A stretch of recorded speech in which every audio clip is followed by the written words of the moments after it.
감사절 오늘 세 번째, 오늘 추수감사절이죠. 감사해야 할 최고의 이유 라는 제목으로 말씀을 나눕니다. 감사해야 할 최고의 이유. 여러분 이 그림 잘 아시죠? 해지는 가을 들판에 초라한 부부가 서로 마주서서 고개를 숙여 기도하고 있는 그림입니다. 밀레의 만종이지요. 저물어가는 가을 저녁에 몇 개 담겨있지 않은 감자 바구니 앞에서 교회의 종소리에 맞춰 감사 기도를 드리는 이 부부의 모습은 참으로 감동적입니다.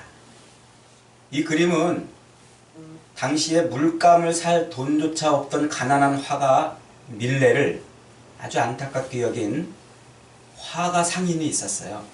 화가들에게 돈을 내주고 그 그림을 사는 사람이죠.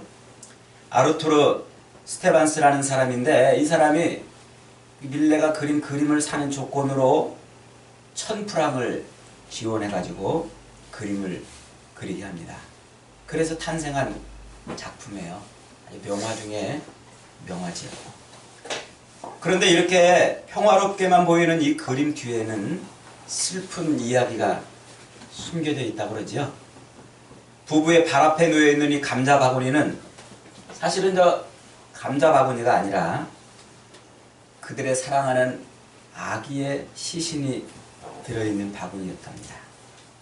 지독한 가난 속에서 배고픔을 견디다 못해 숨을 거둔 자기들의 그 아기를 묻기 위해서 가난한 부부는 서경에 지는 해를 뒤로 한 채 마지막으로 지금 기도를 올리고 있는 겁니다. 아름다운 황혼, 경건한 기도, 멀리 보이는 교회당에서 종소리까지 들리는 듯한 풍경까지 나무랄 데 없이 좋았지만, 그림의 중앙에 차지하고 있는 이 아기가 담겨있는, 아기의 시신이 담겨있는 그 바구니가 눈에 거슬린 겁니다.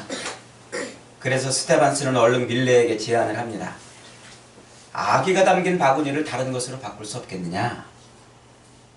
그래서 밀레는 고민을 하다가 이 아기가 담긴 시신의 바구니 대신에 그 바구니에 감자 몇 알을 집어넣은 거예요. 그러자 그림의 의미가 완전히 새로워졌습니다. 비통한 장례식, 통탄할 가슴 아픈 슬픔의 장례식이 행복한 감사의 경건으로 승화된 거지요. 가슴 아프고 슬픔의 노래가 흐르는 그런 그림에서 작은 것을 놓고도 감사할 줄 아는 그런 아주 명화가 된 겁니다. 죽은 아기의 시신을 거둔 그 자리에 슬픔 대신 기쁨이, 절망 대신 소망이, 죽음 대신 생명이, 그리고 가난의 고통 대신에 작은 것을 가지고도 감사할 줄 아는, 자족하는 그런 은혜가 그림 속에 담겨 있는 거죠. 생명의 주 예수 그리스도가 없는 이 인생은 밀레가 처음에 그렸던 그 비통한 그림과 같은 거예요. 낡아지고 늙어지고 사라져가는 거죠. 그래서 죄 아래에 있는 인생은 아무리 부자라도 가난하고, 아무리 행복하고, 아무리 많은 것을 누리며 산다 할지라도 끝내 그의 인생은 기쁨 대신에 슬픔이 그의 인생을 채운다는 겁니다. 왜냐하면 그 인생에는 생명이 없기 때문에 그래요. 생명이.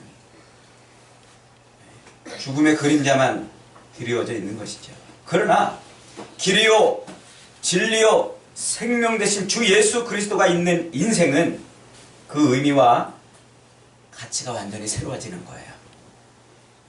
가슴 아프고 슬프고 눈물 나는 그런 인생에서 기쁨과 환희와 자족의 은혜가 넘치는 그런 인생이 되는 것이죠. 마치 밀레의 그림이 살아난 아기로 말미암아 바뀐 것처럼 부활의 주 예수 그리스도로 말미암아 그의 인생이 완전히 새로워지는 겁니다. 완전히. 그래서 예수 그리스도가 있는 그의 인생은 가난해도 부자요 병들어도 건강하고 약해도 강하며 죽어도 사는 전혀 다른 인생이 되는 겁니다. 생명이 있느냐 없느냐에 따라서 그림이 달라지듯이 말이죠. 오늘 우리가 읽은 이 본문 15장에는요. 우리가 하나님께 감사해야 할 최고의 이유가 소개되고 있어요. 57절 한번 보겠습니다. 같이 한번 읽겠습니다. 시작. 우리 주 예수 그리스도로 말미암아 우리에게 이김을 주시는 하나님께 감사하노라. 주 예수 그리스도로 말미암아 우리에게 이김을 주신다 그랬어요. 그 이김은 뭘 말하는 걸까요? 그것은 곧 부활입니다. 생명의 부활. 죽음을 이기는 것이죠. 지금까지는 죽음이 세상의 왕이었어요. 죽음이 우리 인생의 전부였어요. 그래서 죽음은 우리에게 두려움을 가져다주고 죽음은 우리에게 불안을 가져다주고 염려를 가져다주는 거예요.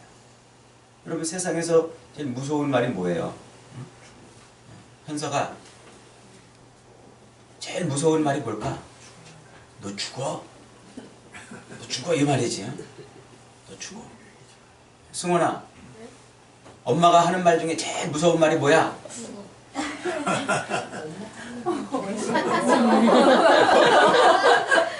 엄마는 그런 말 안 하죠. 근데 어쨌든 우리 인간은 그 죽음에 대한 두려움이 있어요.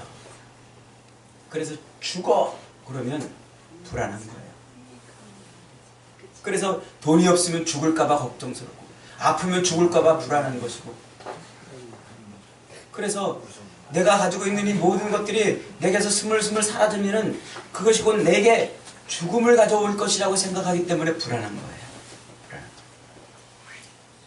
그러나 예수 그리스도로 말미암아 이 땅에 드디어 생명이 들어왔어요. 생명이. 그래서 그 생명은 우리에게 소망이 되고 그 생명은 우리로 하여금 이 땅을 소망을 갖게 살게 만들어주는 거예요. 그리고 때가 되면 세상은 그 소망으로 충만해지는 거예요. 부활의 소망으로 말이에요. 지금까지 무덤이 모든 생명을 삼켰던 것처럼 이제는 때가 되면은 생명의 권세가 모든 무덤들을 깨고 들어가서 그 죽음들을 다시 일으켜 세우는 겁니다. 그때가 언제입니까? 바로 예수님이 이 땅에 다시 오시는 날이에요. 그날이 오면, 주님이 이 땅에 재림하시고 다시 오시는 그날이 오면 죽은 사람은 썩지 않을 몸으로 부활할 것이고 살아서 예수님을 맞는 사람들은 부활체로 주님을 맞을 것입니다. 그런데 본문에서 오늘 우리가 본문을 읽는데 이 본문 속에는 예수님이 재림하신다 이런 말은 한마디도 등장하지 않아요. 대신 마지막 나팔 소리가 나면 이 말로 예수님이 재림하시는 날이 있을 것이라는 것을 우리에게 암시해주고 있죠. 마지막 나팔 소리가 나면, 그 마지막 나팔 소리가 나면 어떻게 한다고요? 예수님이 이 땅에 강림하신다고요. 그래서 세상의 모든 무덤이 열리고 우리 인생을 옥죄고 우리 인생으로 하여금 절망하게 했던 그 죽음을 깨트리고 사라지게 하는 것입니다. 그런데 왜 예수님이 재림하시는 그날을 마지막 나팔 소리가 나면 왜 이렇게 표현을 했을까요? 아니, 예수님이 재림하시면 이렇게 직접적으로 표현해도 되는 걸 왜 예수님이 재림하시는 그날을 마지막 나팔 소리가 나면 이라는 말로 암시를 하고 있단 말이죠. 굉장히 중요한 의미가 있기 때문에 그래요. 성경은요, 항상 성경끼리 서로 연결이 되어 있어요. 그래서 구약과 신약은 서로 연결이 되어 있고 성경끼리 그렇게 연결이 되어서 서로를 해석해주고 이렇게 한다는 말이죠. 역대하, 구약에 가면 역대하 5장에 가면은요, 성전에서 찬양하는 찬양대가 있어요. 그 찬양대를 소개하는 장면에 보면은 각종 악기들이 다 동원돼 가지고 찬양을 하는데 그 중에서 특별히 나팔만 부는 나팔 제사장들이 있어요. 나팔만 부는 한 120명 정도가 따로 딱 준비돼 가지고 각양 모든 악기들을 다 동원해서 찬양대가 구성되어 있는데 그 120명은 뭐만 불어요? 나팔만 불어요. 재밌죠? 때마다 나팔을 불어요. 이 나팔은요, 양의 뿔로 만들었는데 길쭉한 그런 모양을 가지고 있어요. 이때 이 나팔이 처음 등장한 게 언제냐면은 하나님께서 이스라엘 백성들을 애굽에서 꺼내주셔가지고 출애굽하던 날, 그때 처음 등장을 해요. 애굽에서 나오던 날 이스라엘 백성들은 나팔을 불면서 나왔어요. 그리고 이 나팔은 또 언제 또 주로 등장하냐면 전쟁을 알릴 때 또 등장해요. 전쟁이 시작되면 전쟁을 알리는 그 신호로 등장을 하죠. 그런데 더 중요한 것은요, 이 나팔은 이스라엘의 절기, 이스라엘의 중요한 3대 절기가 있다고 그랬죠. 유월절, 오순절, 초막절. 이 유월절, 오순절, 초막절, 이 3대 절기를 시작할 때 뭘 불러요? 뭘 불어요? 나팔을 불어요. 나팔을 불면서 절기가 시작되는 것이죠. 그리고 이 절기뿐만 아니라 매월 첫날, 월삭이라고 그러죠. 첫날과 안식일, 그리고 새로운 신년, 새해가 열릴 때 나팔을 울렸습니다. 이럴 때 나팔을 울리는 이유가 있어요. 하나님이 지금 우리 가운데 임재하고 있다는 것을 말하는 거예요. 그러니까 모든 절기, 지금으로 말하면 이제 예배지요. 이런 예배가 시작될 때마다 빰빠라밤 하고 나팔을 울리고, 절기가 시작되고 또 각종 그런 신년과 모든 행사들이 시작될 때마다 빰빠라밤 하고 나팔을 울리는데, 왜 울린다고요? 하나님이 지금 여기에 임재하고 계신다 하는 것을 알리는 신호입니다. 신호. 그래서 하나님께서 그 시간에 바로 그 자리에 임재하시기 때문에 그 공간과 그리고 그 시간은 특별한 것이 되는 거예요. 아주 의미 있는 것이. 우리가 잘 알고 있는 이 이스라엘의 3대 절기, 유월절, 오순절, 초막절, 혹은 수장절, 혹은 장막절. 이 3대 절기는요, 사실 다 감사절기예요. 감사절기. 그것도 추수감사절기예요.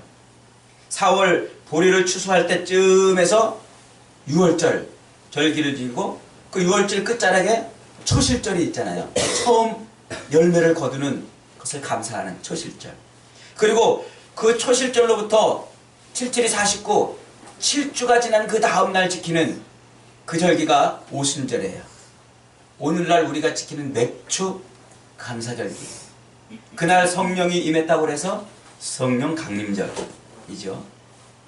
그리고 그 다음에 모든 뿌려놓은 곡식들을 다 거두는 진짜 추수감사절, 10월 말에 지키는 이 초막절이죠.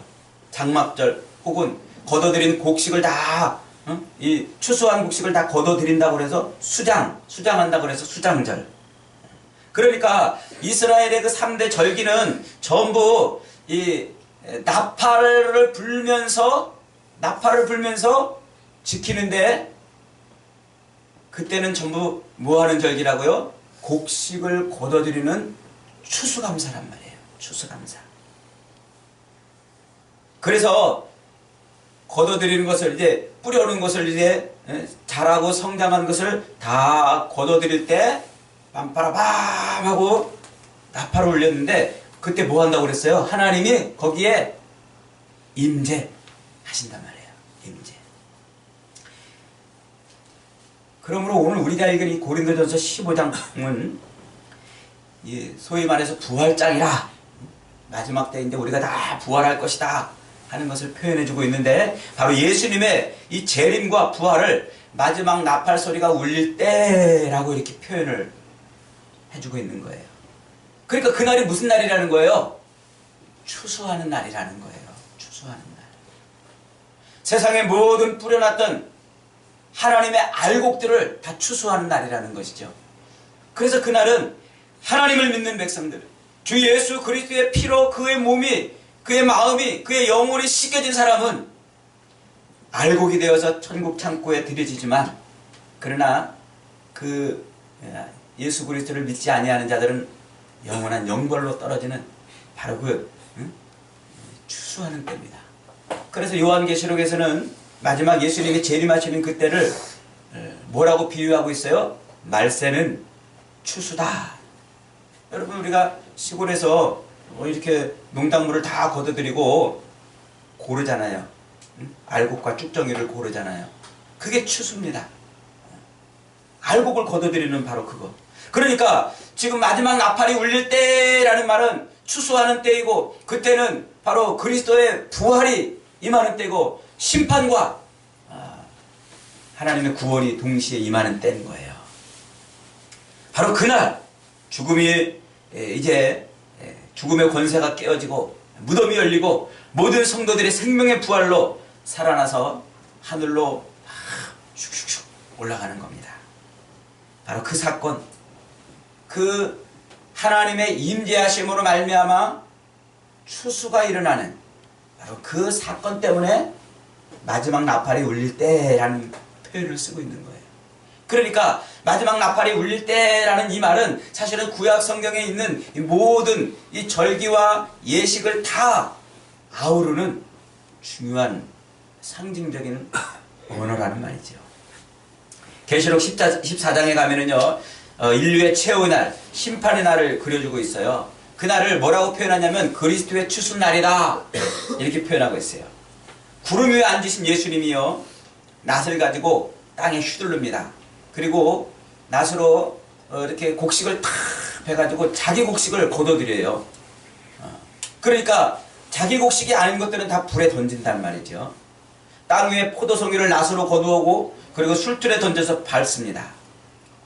그런데 그 술틀에 던져가지고 이 포도송이를 밟는데 그 포도 술틀에서요, 이제 막 붉은 피가 막 쏟아져 나오는 거예요.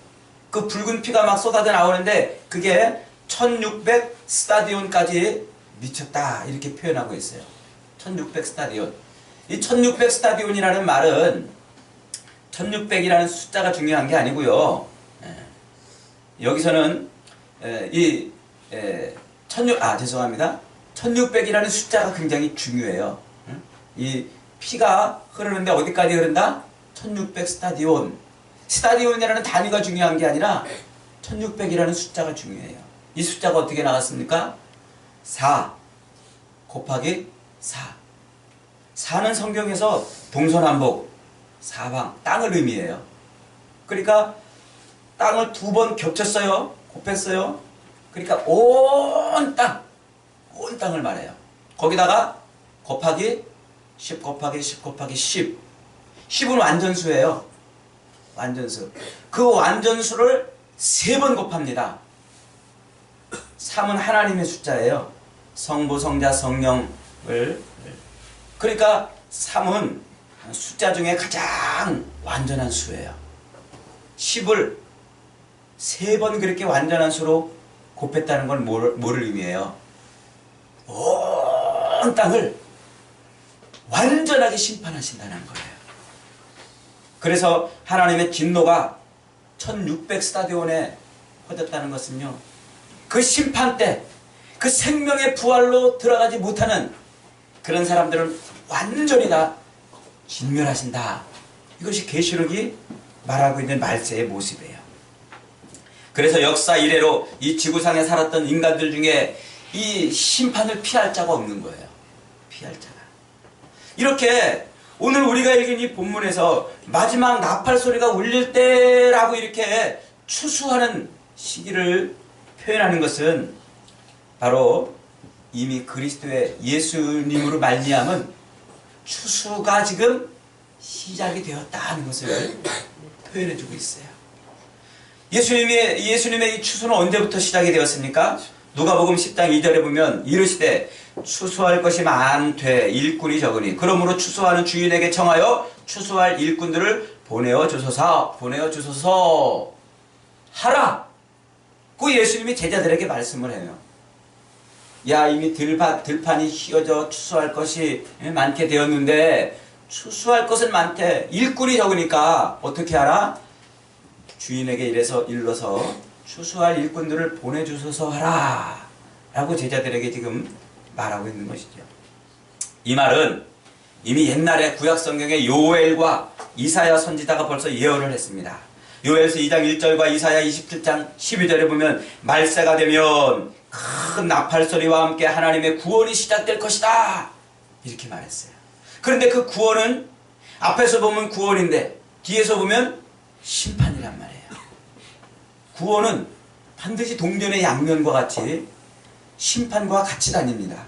그래서 앞에서 보면 이게 구원인데 뒤에서 보면 심판이기 때문에 마지막 나팔이 울린다는 것, 즉 추수가 시작되면은 이런 심판이 일어난다는 것이죠. 그래서 예수님이 뭐라고 말씀하십니까? 추수할 밭에 곡식이 많으니까 빨리 일꾼을 보내서 그 일꾼으로 하여금 이 추수할 것들을 거두도록 하나님 앞에 기도하라, 이런 얘기죠.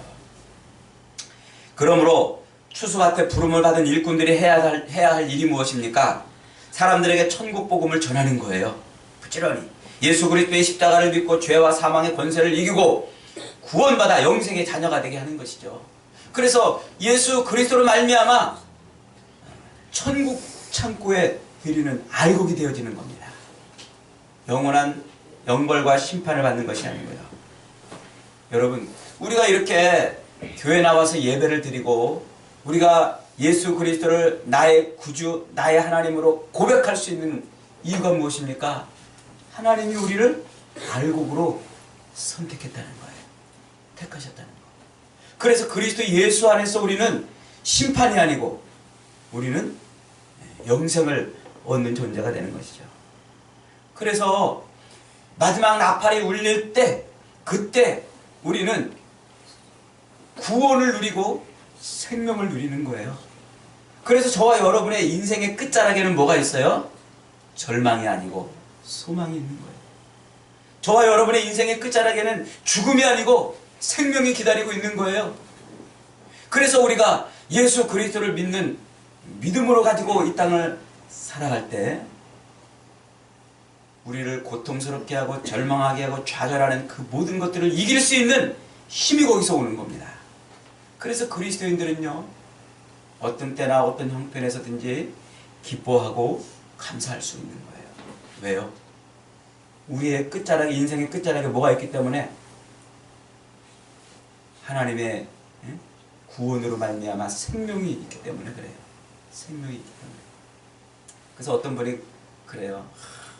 이 땅에서 열심히 잘 살아야 되겠지만은 일찍 죽는 것도 복이다. 그래요. 왜요?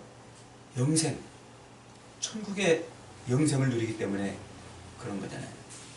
여러분, 이런 믿음이 우리에게 있어야, 그래야 우리가 세상을 담대하게 이기며 살아가요. 우리 희연 선생님, 이런 믿음이 있나요? 네.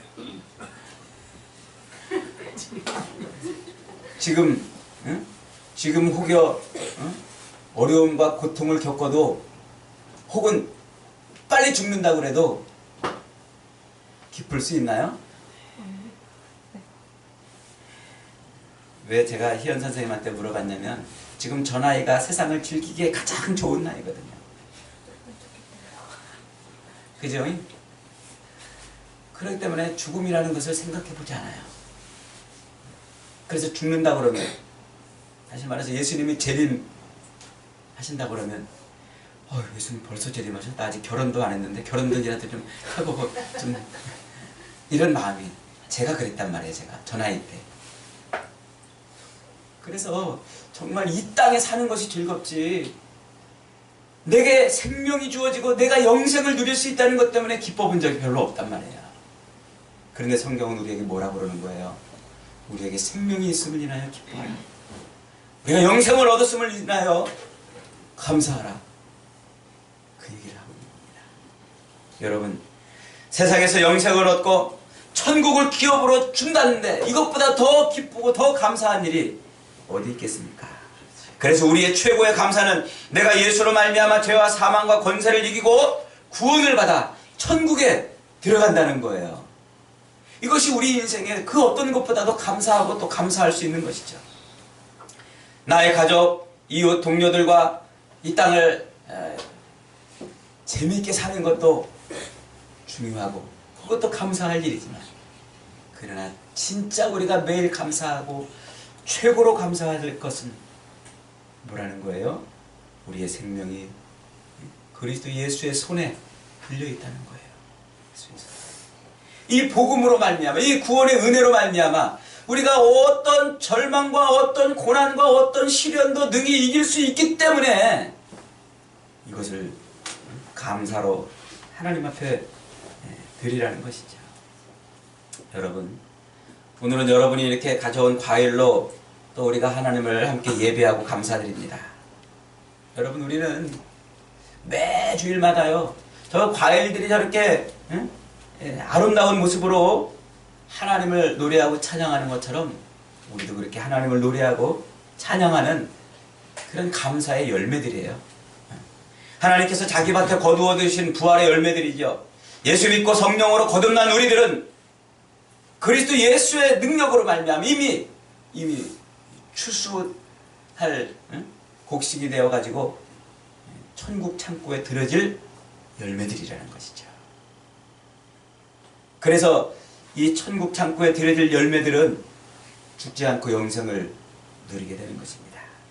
오늘 우리가 읽은 이 고린도전서 마지막 우리가 읽은 이 부분이 바로 결론입니다. 결론. 15장 58절 같이 한번 읽어보겠습니다. 시작. 그러므로 내 사랑하는 형제들아 견고하며 흔들리지 말며 항상 주의 일에 더욱 힘쓰는 자들이 되라. 이는 너희 수고가 주 안에서 헛되지 않은 줄 알라. 여러분, 세상 사는 것이 정말 만만치 않아요. 위험도 있고 고난도 있고 유혹도 있고 슬픔도 있고 때때로 절망도 있고 말이죠. 그러나 우리의 삶을 완전히 흔들어 놓을 것은 없다는 것입니다. 저 산들이 수백 년 수천 년 제자리를 지키며 하나님을 경외하듯이 오국백과가 하나님의 은총에 보답하며 탐스러운 열매로 하나님을 섬기듯이 우리도 그렇게 우리의 아름다운 인생으로 하나님께 영광을 돌리라는 것이죠. 그렇게 살면서 때로 넘어지고 때로 쓰러지고 때로 어려움을 겪어도 하나님은 그런 삶에 우리에게 함께 하셔서 그 모든 것을 이길 수 있게 해준다는 거예요. 이것이 부활의 약속이고 이것이 주님 재림할 때 일어나는 일들이고 이것 때문에 우리는 이 땅에서 기쁨을 가지고 살 수 있는 거예요. 우리 인생의 끝자락이 절망이 아니고 우리 인생의 끝자락이 눈물이 아니고 슬픔이 아니고 우리에게는 지금 생명이 있기 때문에 소망을 갖고 사는 것입니다. 사랑하는 여러분, 오늘 1년에 한 번 지키는 추수감사절입니다. 매일매일 감사하며 살자고 그렇게 고백해도 마음처럼 사실 잘 안 되지요. 추워지는 날씨만큼이나 삶이 어렵고 팍팍해지면 감사보다는 원망과 불평이 더 나오는 것 아니겠습니까? 그러나 우리 인생의 그림 한가운데 죽은 아기 대신에 부활하신 예수님을 그려넣어 보십시오. 그러면 지독히 슬프고 절망적이던 부부의 모습이 누구보다도 경건한 부부의 모습처럼 변하는 것처럼 우리 인생의 그림도 확연하게 달라질 것입니다. 사람들이 거들떠보지도 않던 인생에서 세상에서 둘도 없는 명화 같은 그런 인생이 되는 겁니다. 사랑하는 여러분, 하나님께 감사와 찬양으로 2017년도 추수감사 예배를 드리는 저와 여러분 모두에게 생명이 넘쳐서 명화 같은 아름다운 인생이 되시기를 주님의 이름으로 축원합니다. 아멘.